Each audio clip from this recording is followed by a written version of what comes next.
ভিক্ষা করে খাও তাও আত্মীয় স্বজনের কাছে না যাও। মাংস পোলা থুয়ে পান্তা ভাত খাও তাও আত্মীয় স্বজনের কাছে না যাও। 3 বেলার মধ্যে 1 বেলা খাও তাও আত্মীয় স্বজনের কাছে না যাও।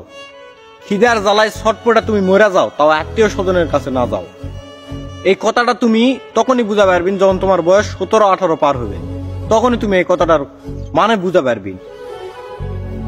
বন্ধু বান্ধব আত্মীয় স্বজন ভাই ব্রাদার যা আছে যাবতীয়, তুমি গরিব তুমি অসহায়, সেই সময় তুমি খালি তারকে দিকে একটা বার তাকাবি না, একটা বার তারকে চোখে মুখে কতটা রাগ কতটা অভিমান কতটা ক্ষোভ জমা আছে এই জিনিসটা তুমি তখন দেখে পাবি। কারণ বর্তমান যে সময় বর্তমান যে জেনারেশন, তোমার কাছে টাকা আছে মানে তোমার কাছে সবকিছু আছে, তুমি সব জায়গায় যাবেন, মান সম্মান মূল্য সব পাবি।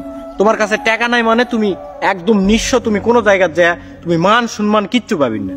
টাকা সব, টাকাই সব। তোমার কাছে টাকা আছে তুমি আত্মীয় স্বজন সবার কাছে ভালোবাসা পাবি, তোমার কাছে টাকা নাই তুমি কোনো জায়গায় ভালোবাসা পাবি না। যতক্ষণ তোমার কাছে টাকা থাকবে ততক্ষণ তোমার সম্মান আছে, যতক্ষণ তোমার কাছে টাকা নাই ততক্ষণ তোমার কোনো সম্মান নাই।